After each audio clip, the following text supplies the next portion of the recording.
Filaria ବିଷୟରେ ତ ସମସ୍ତେ କିଛି କିଛି ଜାଣିଥିବେ, କିନ୍ତୁ ଫେଲେରିଆର ପ୍ରଥମ ଲକ୍ଷଣଟା ହିଁ ଗୋଡ଼ ଫୁଲିବା। କେଉଁ ମଶା କାମୁଡ଼ିଲେ କ'ଣ ହେଲେ ମୁଁ ତ ଏତେ ଆପଣଙ୍କୁ କହିଲେ ଆପଣଙ୍କର ବୁଝିପାରିବେନି, ଆପଣଙ୍କ ପ୍ୟାରେଣ୍ଟସ୍ ମିଟିଂ ଚାଲିଛି। ମୁଁ ଖାଲି କହିଦେଉଛି ପ୍ରଥମ ଲକ୍ଷଣ ତା'ର ହେଲା ଗୋଡ଼ ଫୁଲିବା।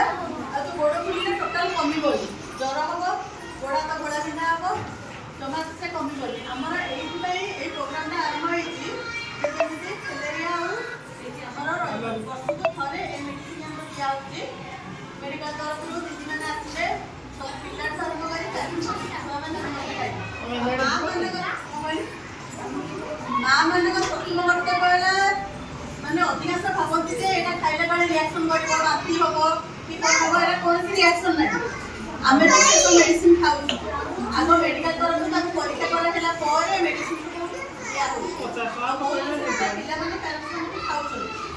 ତେଣୁ କରିକି ସମସ୍ତଙ୍କୁ ମୋର ଅନୁରୋଧ, ସମସ୍ତେ ଏ ମେଡ଼ିସିନ୍ଟା ଆସିବ ଫେଲେରିଆ ପାଇଁ ସମସ୍ତେ ଘରେ ଯେତେବେଳେ ଖାଇବେ ଆଉ ସମସ୍ତେ ଫ୍ୟାମିଲି ଆରମ୍ଭ କରି ସମସ୍ତେ ଖାଇବେ। ଆଜି ଜଣେ କାଲି ଜଣେ ଖାଇବନି।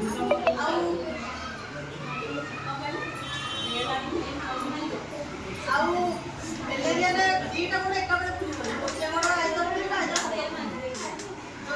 ଫାଷ୍ଟ ଆସ୍ତେ ଆସ୍ତେ ଫୁଲା ଥର ହେବ, କମିଯିବ। ଏମିତି ଚାଲୁଥିବା ଯଦି ତାହେଲେ ଜାଣିବେ ଯେ ଫେଲେରିଆ ଲକ୍ଷଣର ଆରମ୍ଭ ହେଇଗଲା।